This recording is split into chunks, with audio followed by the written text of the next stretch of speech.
Je lis du livre de Jean chapitre 11 au verset 9 ce qui suit. Jésus répondit, n'y a-t-il pas 12 heures au jour? Si quelqu'un marche pendant le jour, il ne bronche point, parce qu'il voit la lumière de ce monde. Prions. Notre Seigneur et notre Dieu, à travers la réponse de Jésus à ses disciples, il fait passer un message qui peut-être n'a même pas été compris ni perçu par les disciples. Mais Jésus est à un niveau. Et quand il dit cela, il invite les disciples à réfléchir.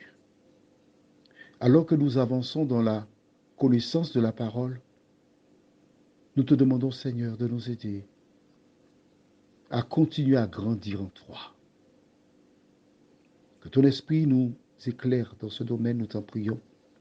Au nom de Jésus, pour ta gloire éternelle. Amen. Dans la déclaration de Jésus,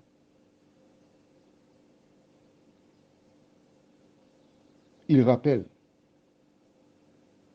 que pendant le jour,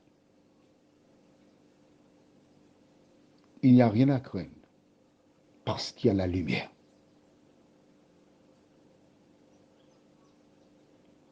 Les disciples ont-ils compris la réponse de Jésus?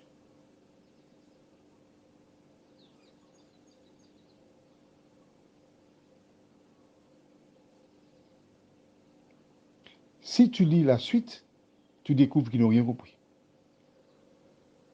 Mais ils rentrent encore dans la soumission, l'humilité.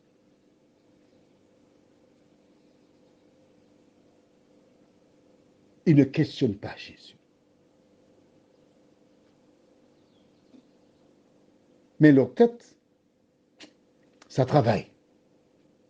En sorte que lorsque nous étudions bien la parole de Dieu, nous voyons que toutes les fois que Jésus s'adresse à ses enfants, il les invite à la réflexion. Il les invite à l'observation, afin qu'ils observent, qu'ils voient, parce que Dieu utilise différents éléments pour interpeller ses enfants. Mais souvent, nous avons nos pensées qui nous empêchent de l'entendre, de le voir. Pourtant, il désire conduire ses enfants dans le vrai pâturage. Qu'est-ce que Jésus t'a dit? Rappelle-toi, s'adressant à ces personnes qui pensaient être importantes, Jésus les invite en disant, regardez les oiseaux du ciel. Ils ne sèment ni ne moissonnent. Votre Père céleste les nourrit. En tenant ce propos, il invite les hommes à réfléchir. Et je partagerai avec toi une pensée. Je n'ai pas encore trouvé la réponse, mais c'est quelque chose qui m'interpelle. Je te dirai de quoi il s'agit. Il y a aux Antilles souvent des cyclones. Et quand on annonce cyclone, je ne vois pas les oiseaux. Les nids des oiseaux sont fragiles.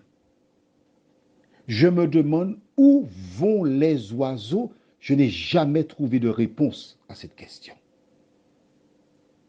Après le cyclone, je n'ai jamais vu d'oiseaux tomber morts sur le sol. Non. Je me pose la question, où vont les oiseaux? Si quelqu'un peut m'aider à la réponse, merci de me la communiquer par WhatsApp.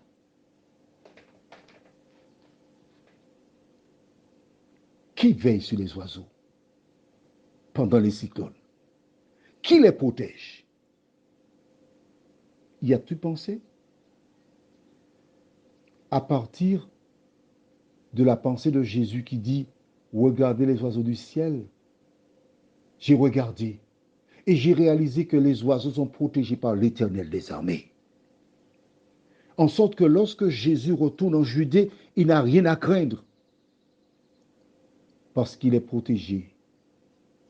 Et c'est ce qu'il veut faire pour chacun de nous. Prions. Notre Seigneur et notre Dieu, quand des gens voient des pièges, ceux qui te connaissent, comme Shadrach, Meshach, Abednego, qui avancent en ton nom, n'ont pas peur, parce qu'ils savent que l'Éternel est mon berger, je ne manquerai de rien. Merci Seigneur de nous aider à apprendre à te connaître, car c'est seulement lorsque nous te connaissons que l'amour de Dieu bannit la peur. Merci pour cette grâce. Au nom de Jésus, pour ta gloire éternelle. Amen. Je te souhaite une bonne journée.